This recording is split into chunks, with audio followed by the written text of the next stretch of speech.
Hey there, this is Cooper from Telepathic Bunny Comics.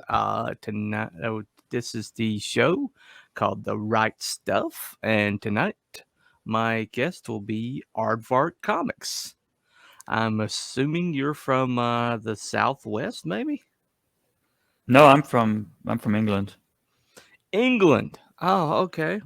Well, aardvarks aren't really common in England, No, so Why did you decide on aardvark? it's the first two letters in. It's the first word in the dictionary, so Oh, it always comes at the oh. top of every list. Oh, okay. Yeah, And well, I like them as well. They're cute animals. yeah, yeah, they are. The varmints are usually found like in the Southwest, so that's Yeah, maybe, yeah. aardvarks are African, so they don't live in America.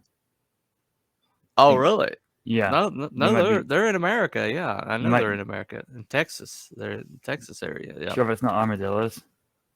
Ah, you're right. Armadillos. How did I get those two mixed up? Oh my gosh. I don't know. Aardvark, armadillo. All right. Sorry. Anyway, yeah, I always wanted to look like an asshole at least once in my show. Anyway, uh, no problem. Okay, you don't really have much of an English accent, not as thick as the other people in CGUK. Right, Um, are you from a different part of England? probably, yeah. I'm from the Oh, north. from the north. Oh, okay. We're talking Northumberland or Scotland. Um, the northwest, so Oh, Merseyside. Yeah. oh, okay. Gotcha. Alrighty, no problem. How much you want us to know about yourself? Feel free to share as much or as little as you want. Yeah, well, I've been writing ever since I was a little kid. Okay. Specifically, I've been, creating my own kind of universes and Mm-hmm. all that kind of stuff, my own worlds and rules and stuff like that. Somebody would probably say I was like a born game master from D&D, but Oh, I've never played a game of D&D in my entire life. So, right. um, but I think I've got a kind of natural aptitude to creating Mm-hmm. stories and creating fantasy and science fiction worlds is what I've always loved doing. Cool. Some people do have that knack. Yeah, I was always a little bit more, little bit of a storyteller myself. Hmm. Most mine's more character oriented, I think. Yeah, I mean, I have that too. Yeah. Obviously, otherwise Mm-hmm. I wouldn't really be much of a writer. But Mm, no. the other thing was always kind of that was always a huge kind of drive for me to. Mm-hmm. I love just world building and sharing Right. Right. ideas and characters and stuff like that. Oh, okay. Cool. Awesome. All right. So do you have any training in the writing arts, or are you just self-taught? No, I'm pretty much self-taught. Outside of Mm-hmm. what we were studied in school, Yeah. my uh, my aunt was an English teacher, so Oh, okay. she very much kind of she was a literature Mm-hmm. specifically. Oh, okay. So Okay. I got a lot of drilling in that regards from her growing up. Right. But Right. yeah, no, I'm mostly self-taught. I just watch a lot of videos and I read a lot of Mm-hmm. well, not books, articles, Yeah. and I just kind of figured it out. The more I wrote, the Oh, better it okay. got, and Mm-hmm. you know, trial and Well, error. it appears a lot of if you go back and watch my Right Stuff shows, most of the people I talked to were self-taught.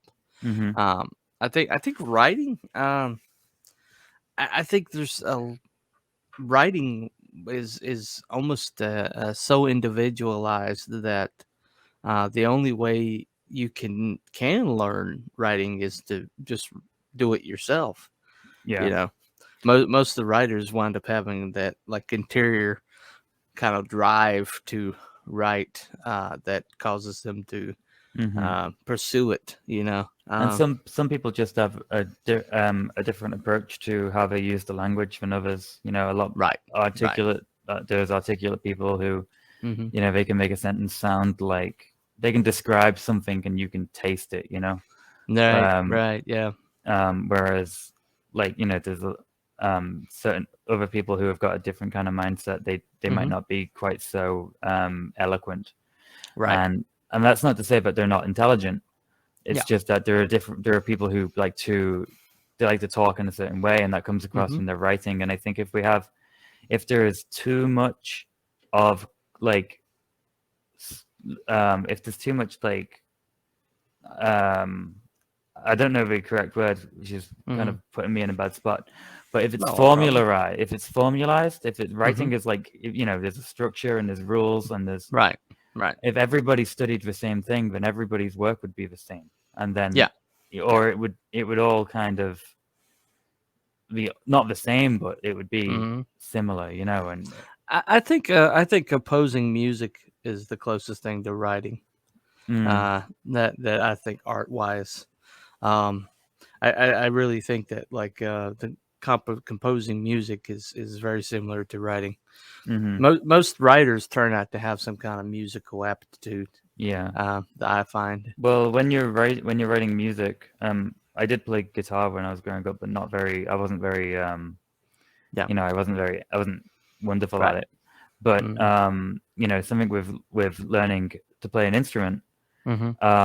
you don't just pick it up and start making your own songs. You pick it up Yeah. and you start writing, you start learning other people's music, other people's Right. songs Right.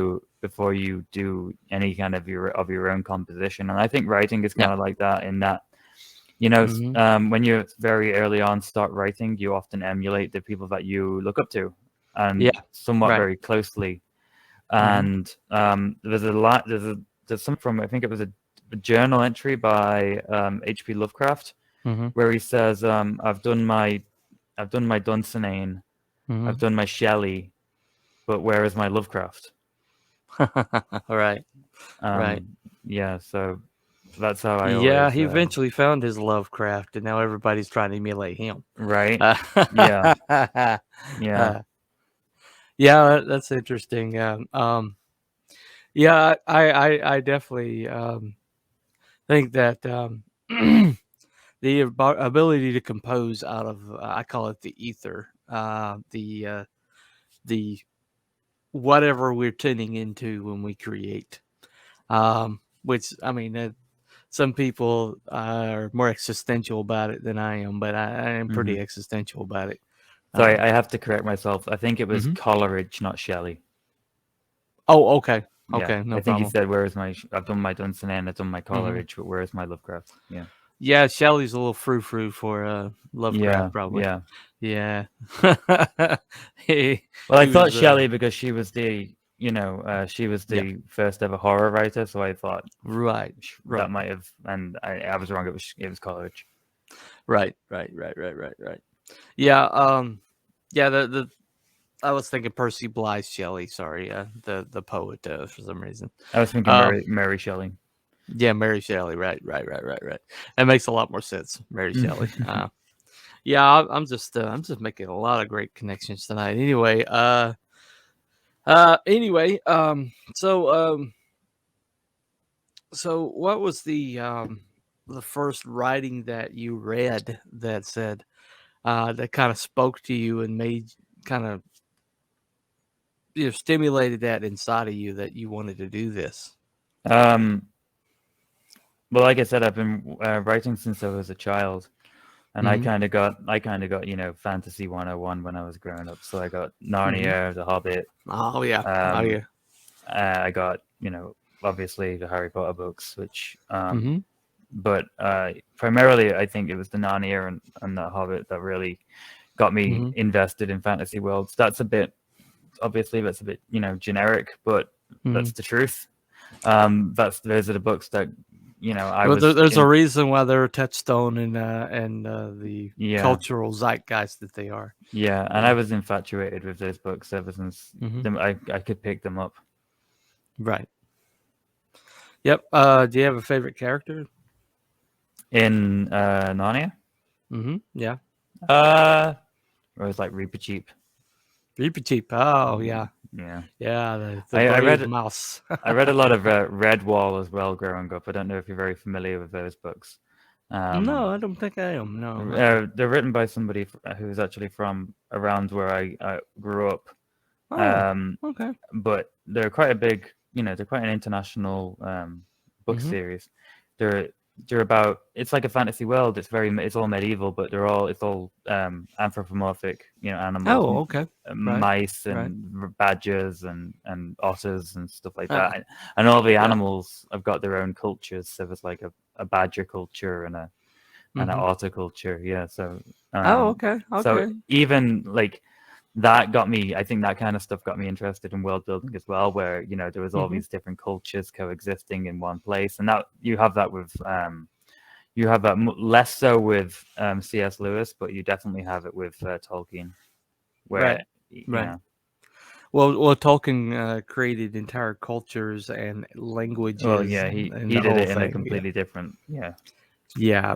Yeah. That when you realize the expanse of what Tolkien accomplished, it's kind of Hmm. staggering. Yeah. Uh, it's I like that. suppose when you're getting, when you're in a trench and you're getting, fired at day and Mm-hmm. night, Yeah. you've got to go somewhere to get away from it, and Yeah. Yeah. um, as tragic as it was, Mm-hmm. something beautiful came out of it. So Well, I think I do my best writing when I'm at work, and I'm getting fired at. So yeah, uh, for me, yeah, it's I do yeah. it. I do my best stuff at like the dead of night when Oh, okay. there's Uh-huh. nobody, nobody around, nothing, no distractions. Right, Um, right. yeah. Yeah, yeah. I find it's interesting that um, when I was trying to teach myself to be an artist, music and other things going on in the background actually aided me. Hmm. But I find as a writer, any distraction whatsoever, Yeah. it like takes you out of that Well, mindset. I listen to brown noise, which is Oh, okay. it's between white noise and Mm. but it sounds a lot like it doesn't sound like TV static. It sounds like waves almost. It sounds like Oh, okay. waves crashing over rocks. And Mm-hmm. I just put that stuff on, and I can time travel. Ah, right, I'll write right. like 1,000 words in Mm-hmm. and Well, that's alpha wave music there, or it's alpha yeah. wave. Yeah, yeah, yeah. That's a really fascinating how the brain works. Hmm.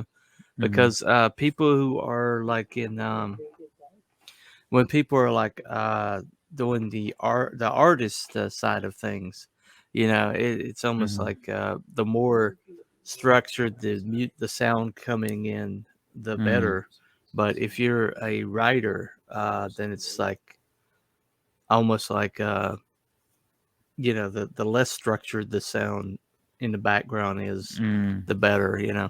Because you're creating the structure. You Yeah. know, Yeah. um, yeah, it's really strange, strange formula. Stephen Hmm. King talked about that he had a certain time of day that he would go in and he would lock the door and he would like write a certain amount of words, Hmm. but every single day. But I don't think I could ever be that structured. I don't think. Yeah. Well, there's the famous story of who was it that wrote the poem Kublai Khan? Was it Samuel Taylor Coleridge? Um, I think it was Coleridge. Yeah. Um, Yeah. yeah, when he was writing Kublai Khan, he was off his case, and Interrupted. Yeah. yeah, and he was interrupted, and he never went back to it because he lost his Hmm. train of thought. We'll never And know. We'll never know because he had it clear in his head. He said there was about 3 or 4 more. There's a whole another bit to it that he never was able to recover. Yeah, yeah, and because I think that's kind of true. If you get something interrupts your flow, I mean, yeah. you don't have to be high on opium to for that to happen. Mm-hmm. Oh no, no. Yeah, that's a misnomer. Hmm. Uh, I'm an artist, and my art comes from my pain and Yeah. I.e. So I must like I must like be on drugs or drinking myself to death, Mm-hmm. to solve the pain. Yeah. Uh, that's the old a Start. Hemingway argument. Yeah, Yeah. but yeah. Well, we certainly have some drinkers in our group, I tell you. Uh, uh, anyway, do you feel like you have a strength in your writing? Something that you do that you feel like I do that well, and that's something I don't have to worry about. um. Well, it wasn't until I started writing comic books that I realized Mm-hmm.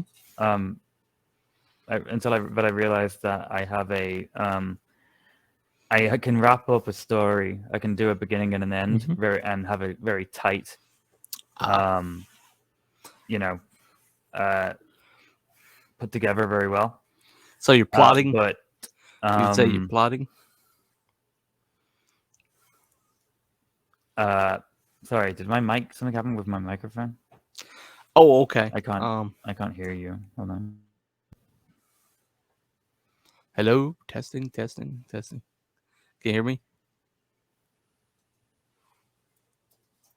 Hmm. Okay. Hello? Yep, I'm here. Can you hear me now? Hello? I'm Hello? here. I hear you now. I don't know what happened there. I Oh, okay. think Okay. No problem. I've got a USB microphone and I think it got Ah. yanked out of Yeah, the you tap that thing and it goes out. Yeah. yeah. Well, it's the worst thing ever. Um, Right. but I lost. See there, how it just happened to me. I just lost my train of thought. Well, I was asking. But Do I can. you mean you're plotting? You really good at plotting? Yeah, I'm really good at plotting, but so long as Mm-hmm. it's condensed into a short, Ah, okay, okay. kind of story. Mm-hmm. I think that's what I'm best at. Like growing up reading fantasy books, I always wanted to do like a grand fantasy epic, Yeah, and right. that's small and achievable goals. It took Yeah, me a while right. to realize that, but when I realized I could do like a short Mm-hmm. 22 page comic script like the one I've got going, Yeah. signed up on Indiegogo right now. Mm-hmm. Um, that was when I realized this is something I'm actually really good at. Oh, okay. Cool. Awesome. Yeah. Do you have a weakness? Something you? Well, it's tied into that. If Oh, okay. I I get too bogged down in the world building, and it can be, you know, for me, who's always been interested in world cultures and world Mm-hmm. politics and all this kind of stuff, Yeah. I can be there writing like the constitution of some planet in the multiverse, and it won't have anything to do with the thing that I'm writing at the time, but Oh, somehow right. I would have like ended up on that. I get Mm-hmm. bogged down in, like, there have been times when I've been doing the Tolkien thing of creating a language almost, so Yeah. that I could um so that I could accurately name characters in a familiar fashion. Mm-hmm. And it takes a while for me to kind of get out of that. But Yeah. I mean, I think it's still a good trait, because if I know all that stuff, Mm-hmm. it makes the world that I'm writing more real. The only Right. thing it is Right. that it slows down the actual story that I'm trying to create, Yeah. the Yeah. narrative. I do have that problem too. Hmm. That's one of my issues. Um, I can't seem to stop creating at the same time I'm trying to get something accomplished. Yeah. Yeah. Which makes the world bigger. I mean, I got a world Bible Hmm. that's huge, and people that looked at it are like, "Wow, you went in on this," Yeah. But the problem is all that information's got to go somewhere, and it's got to be utilized somehow. Hmm. Uh, and that's the challenge, especially in a comic book, because comic book format is so compressed. Hmm. I find it's really inhibits a lot of you've got to but find a way to put a lot of that into visual medium or visual language, Yeah. uh, Yeah. and and That's a challenge in and of itself. Well, that's something I was working on, because you do your draft and then you do your second draft and your third draft. And what I tried to do with my most recent scripts, which Mm-hmm. they're all for my the series Aquilla, which I'm trying to. It's got a sign up page right now on Indiegogo. Mm-hmm. I have gone over those scripts and I've tried to condense the sentences so Yeah. that they're not so that they're like minimalistic, but so Mm-hmm. that just the right amount of information is there. It's not too long. It's not too, because you see some of these comics these days, and like half of the page is just taken up with word balloons and in size 4 font exposition Yeah. Yeah. diatribes from characters, and Right. Right. it's not it's not how what the medium was meant to be for. No. No. Yeah, as a novel writer, before I started trying to do comic, Hmm. I find that I would be better off if I was a script writer than a novel writer, because a Hmm. script writer is already kind of in that mindset, Yeah. because that whole keep it moving dialogue, Yeah. short punchy dialogue. And there's Uh, deadlines as well. yeah, And right, right, yeah. if you're writing a novel, you're kind of doing it on your own time, Mm-hmm. Yeah, Whereas if you're working if you're working on a script, then you've got, in you got comic books, artists let's waiting say, on you. Yeah, yeah, you got you've got, artists waiting on you. Yeah. yeah, and Mm-hmm. same with television as well, and movies, Right, right, yeah. yeah, and plays. Mm-hmm. Right, Mhm. right, exactly. Um, so you have is there like a book or on writing or something that you read that kind of helped you the most? I didn't so much have a specific like academic Mm-hmm. book that I read, Yep. but I did read, a lot about J.R.R. Tolkien and growing up, and Right, I've right. always been interested in the things that influenced the people that influenced me. Mm-hmm. So it's like I've always been very interested in world mythology, so I've done a lot of reading about those topics. Right, right. I had all the Tolkien encyclopedias and stuff like Mm-hmm. that, so I learned about you know all his entire universe, and so a lot of my inspiration was Tolkien, Mm-hmm. in that regard. Right, Um, right. yeah, a lot of biographies, um, you know, that sort of thing. Oh, okay, okay, gotcha. So not so much instructional, but inspirational. Yeah, Yeah. yeah. I mean, for me, my big inspirations are the three are J.R.R. Tolkien, Mm-hmm. um, George Lucas, Yeah. and Akira Toriyama, who created Dragon Ball. Those, I Right, mean, it's quite right. eclectic, Yeah. but that's where it all comes from for me. Well, I did a show earlier tonight on inspirations, Mm, and George Lucas came up again. yeah, Um, yeah, I think he's really influenced a lot of generations. I mean, yeah, and if you, mm-hmm, this is what's I had a conversation with somebody once, and he said, mm-hmm, you can see the difference between George Lucas and J.J. Abrams. Like George Lucas, you can tell he read books about yeah, mythology, and you can tell he read, mm-hmm, fantasy stories, and he had influences from all these right, different cultures and all these different other stories. Obviously, there's Dune, was a yeah, huge inspiration, but there's also, his love of classic cars that influenced Star Wars in mm-hmm, subtle ways. His love of motorsports and that kind of thing. But with J.J. Abrams, it's all just 80s movies, 70s yeah, movies, and 80s yeah, movies. And everything he knows is based off those movies rather than anything right. any kind Yeah, of academic it's not a study. literary knowledge. It's all audio visual. Yeah. I mean, Yeah. and that has its place, but Mm-hmm. in the case of inheriting Star Wars, Yeah. Like Star Wars had the influence from samurai movies, Yeah. Western movies, and retro science fiction serials. Right. Yeah. Right. Yeah. Yeah. That's one thing about that.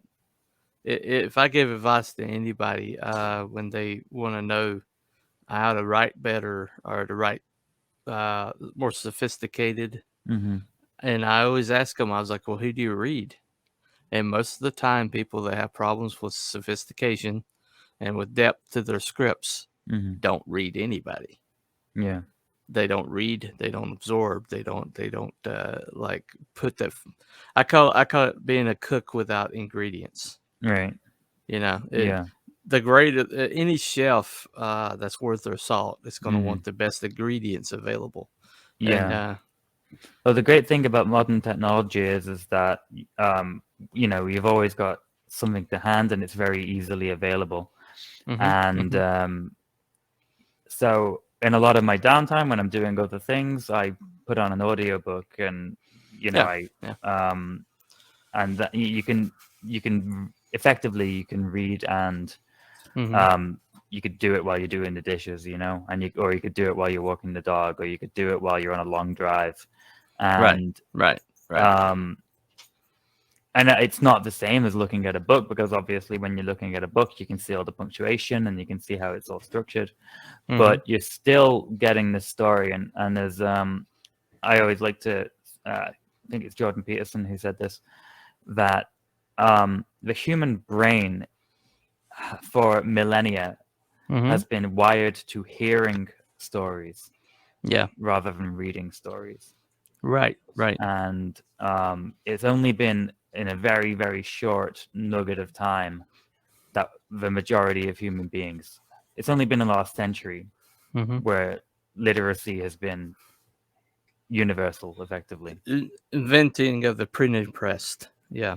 Yeah, but even then, it wasn't until the late 19th century and early 20th century when Mhm. reading became like worldwide. A lot of the Right, time there was right. people with low paying jobs, or in from working class backgrounds and stuff. They Yeah. didn't read. Right, right. Yeah. Yeah, that's a good point. That's a really good point because there's a lot of rich oral tradition, like in the mountains and Yeah. where I live, and you know, they like tales passed down from generation to generation, things like that. Yeah. But um, family lore. You have family lore. Everybody Yeah. has like I remember when cousin such and such did such and Yeah. such. Well, my Things like that. grandfather, he served on D-Day, Mhm. Oh wow, and he wow. told everybody a different story. And so Really? nobody really knows which one was the Nobody true knows. story. Yeah. He liked to do that, and he also had he also Yeah. lost one of his fingers when he was Oh growing up, wow, really, really. and he told everybody a different story about how he lost his finger. So we never had a definitive, Yeah. um, you know, answer to that legend, and I don't know why he Right, did that. I right. think he just liked winding people up.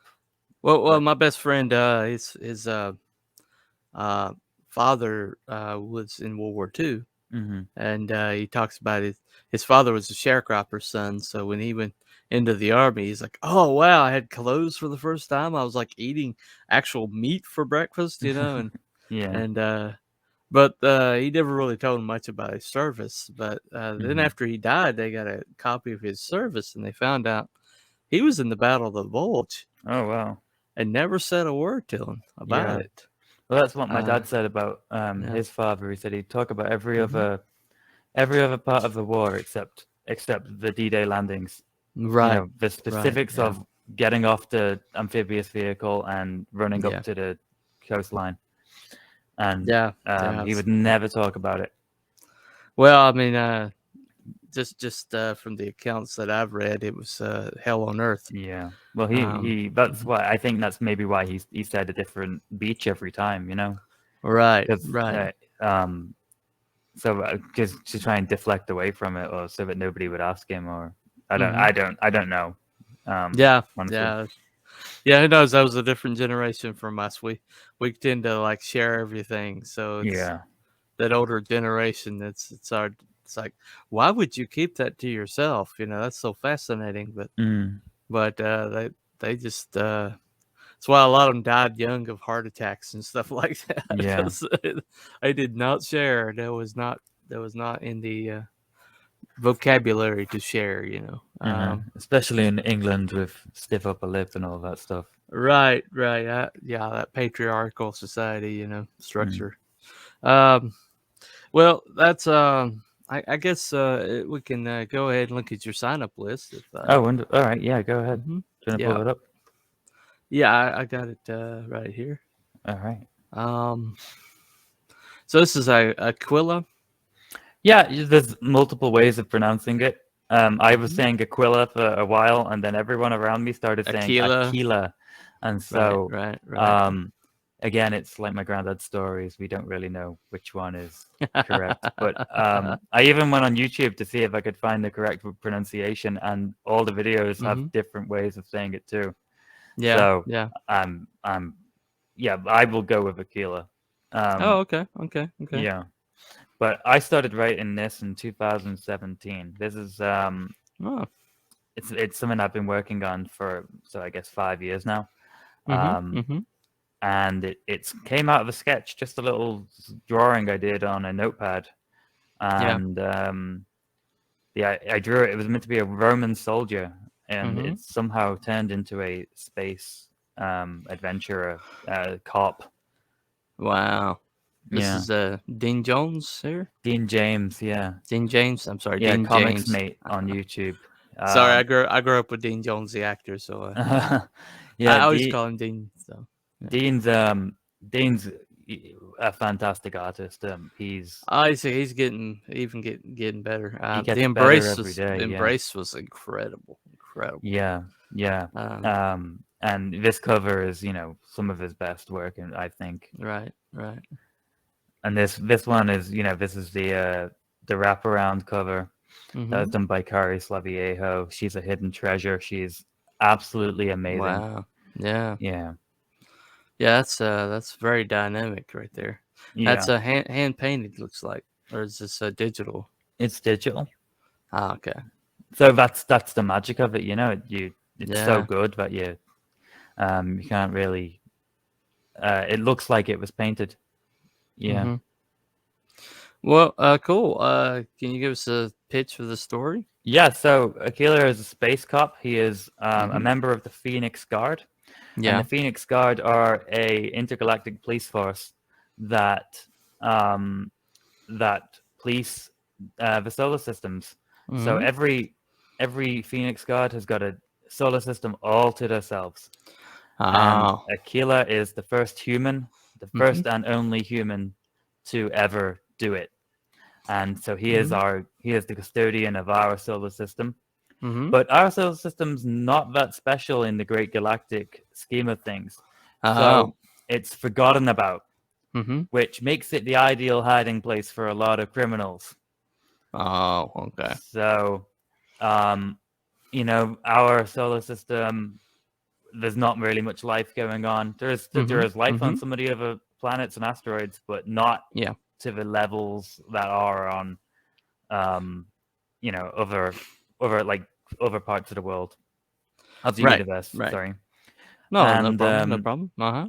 and he, so he's the only protector in the entire solar system, which is full to the brim of crooks and bandits. Wow. Yeah. Yeah. Sounds like he's got his work cut out for him. Yeah, he's a busy guy. So his beat, as it were, is kind of like it's like a galaxy's third world country or something like that. Like a hive of villainy, Exactly. It's Mos Eisley Cantina. From Mercury to the heliopause. He's the place is swarming with right. crooks and bandits and racketeers.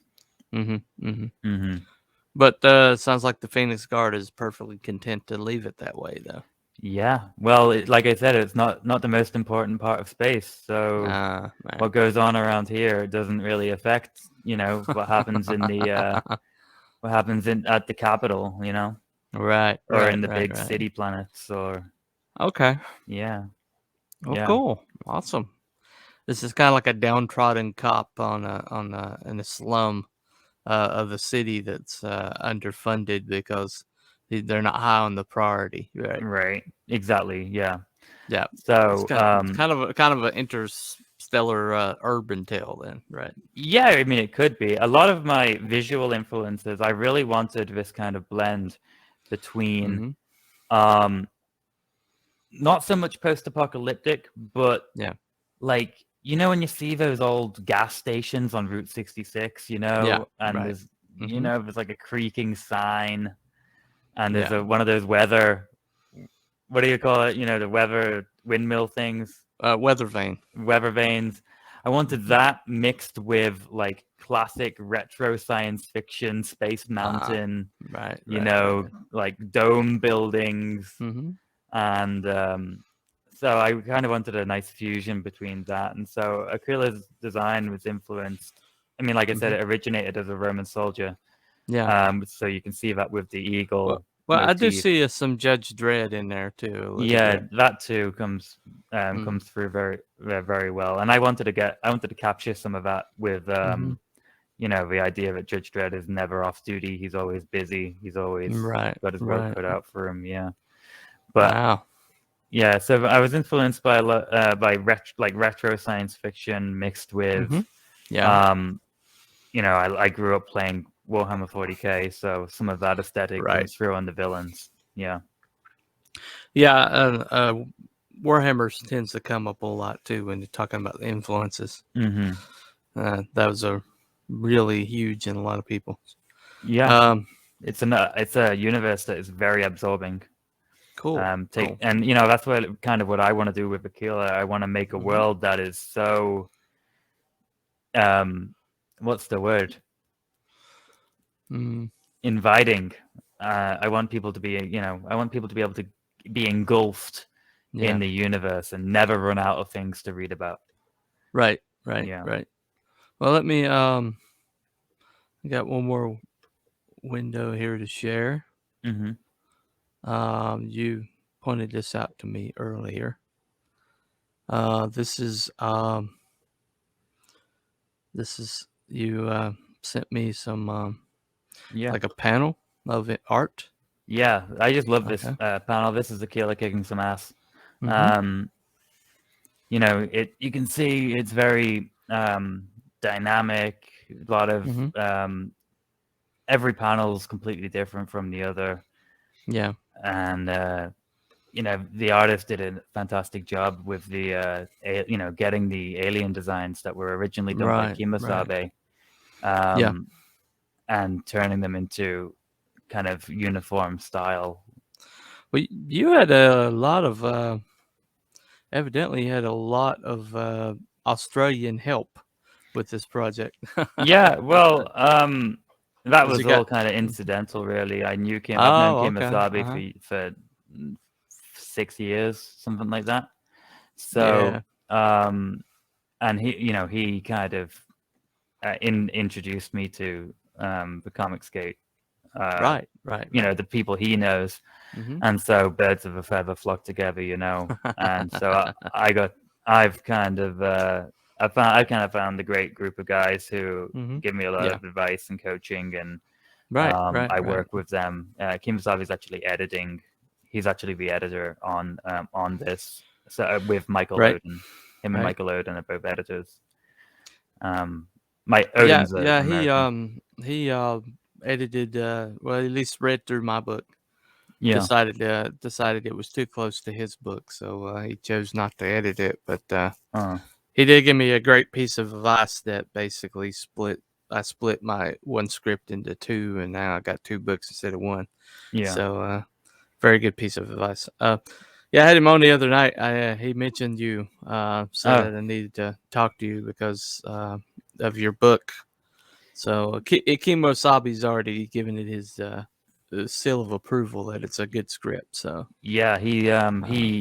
uh, And not to toot my own horn, but he thinks I'm a really great writer, and mm-hmm. he's constantly putting me over, and he Yeah. always says that if he had unlimited funds, he would just pour them all on me to get Right. everything I write made into a reality. Yeah, yeah, yeah. He's very, very deeply impressed with you. He's not too shabby himself. No, he's a Company great writer. Man's really awesome book. I was And I, really impressed with it. I've been close to him for half a decade now, so Oh, I okay. know Yeah, everything else that he's capable of. yeah, I've read a right. lot of his other stuff, and it's creme de la creme. Oh, he's got like more material than he'll probably ever be able to produce. Yeah, he's just got like this endless back catalog Yeah, of things that he wants to put onto paper. yeah. I'm kind of in that boat myself. Yeah, well, aren't we all Yeah, really? yeah. Aren't we all? Aren't we all? He's got a 10-year head start on me. Yeah, yeah. He doesn't look it. You probably look the same age. He's a baby face, man. Yeah, well, people say the same about me. I don't look my age. Oh, okay, okay. Yeah. Um. Well. So. Do you have any like advice for other writers? Any trick that you learned, or any thing that you've encountered along the way that's made your way easier that you can impart? Any Yeah. advice? Mm-hmm. Watch a lot of comedy. Okay. Comedy writing there's a lot that you can learn from it. Especially stand-up comedians. Yeah, but I was thinking more so how I got my writing style was Mm-hmm. from Curb Your Enthusiasm.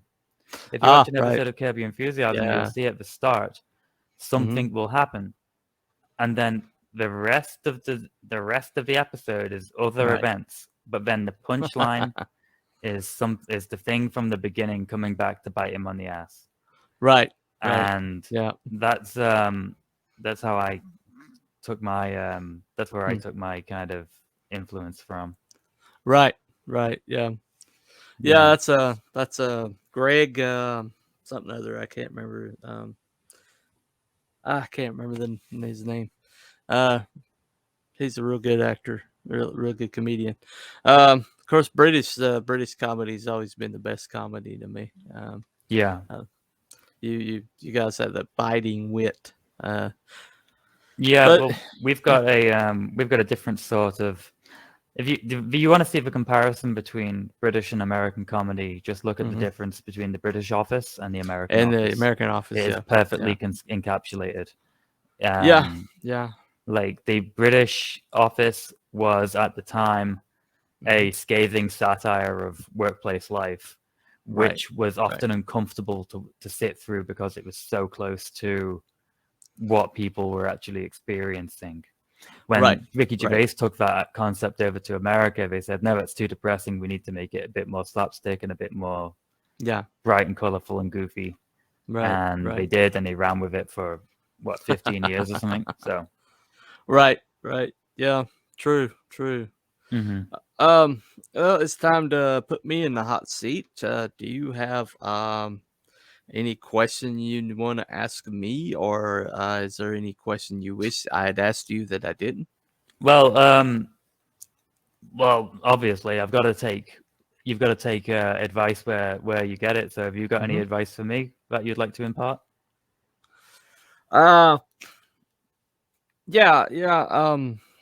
One piece of advice that really helps me is that I'm trying to learn right now. This is a lesson I'm currently trying to teach myself. Is that perfection is the enemy of production. Yes, I completely agree. And good enough is good enough. You have to just determine what is good enough for you. You can do better, maybe, or you think you can do better, but finding that place to where you just cut and print and walk away. Yeah. That reach that point of accommodation. Yeah. That I call it the point of excellence. Maybe it's not, because perfection's nebulous. Perfection doesn't exist. Perfection is like the carrot that you will never reach. But also, you don't want to be so far on the other side of productivity that you just put out crap, just to put stuff out. Yeah. So it's that happy medium. If you can just find that happy medium, to where that it sooner you find that happy medium, the more productive you'll be. Yeah. I'm struggling when on the perfection side of things. A good little kind of rule of thumb I follow pertaining to that is, well, there's two. The first one is, would you be embarrassed to show this to somebody? Right. And the other one is, this is an axiom I learned last year, which actually lit the fire under me to start getting to work on getting these books out, is indecision is the thief of opportunity. Right. If you dawdle, or if you stray, or you hesitate, you're never gonna, you might miss that chance. So you got to make a decision, decide what you're gonna do, and do it. Don't be casual. Don't be milk toast. Yeah. Be committed. Make a decision. Follow it through, and make it a reality. That's a very good piece of advice. That's one I need to follow. Yeah, I think we all do. We all have that kind of anxiety of I think Neil Gaiman, for all of his faults, he did say something quite wise once in his. I didn't watch his masterclass thing, but I watched his trailer for his masterclass. Yeah, and he said that when you release writing into the world, it is like standing in the middle of the street with no clothes on, standing in the middle of Times Square completely naked, right, and hoping nobody judges you for it. And you're revealing so much about yourself that other people don't usually see, and it's a very uncomfortable experience. Oh yeah. Plus, if you do your characters right, these are your babies, and releasing them into the wild, as it were, is a very difficult proposition. Yeah. Anyway, that's all I've got for tonight. Have you got anything else you want to add before we go? No, I think I've taken up enough of your time. Oh no, it's fine. That's fine, totally. So all your links are going to be in the description below. I think we'll have a link to your Twitter, your sign up page. Are there other links that's going to be down there? YouTube. I'm going to try and start doing some streams of my own. I was actually meant to start one tonight, but this thing called life kind of got in the way, and right. I had to postpone it. But I will have an inaugural stream, hopefully sometime soon. Okay, keep an eye out. There'll be a link to that YouTube below. This is going to be released into the wild on Saturday at 8 o'clock. There's going to be a live chat. If you can stop by and help me man it, that would be great. Yeah, if life doesn't get in the way again. No problem. I'll try my best. All right, that's fine. Anyway, that's been Cooper from The Right Stuff. And this has been Aardvark Comics. Thank you very much. Have a great night. All right. Y'all have a good night. Bye-bye.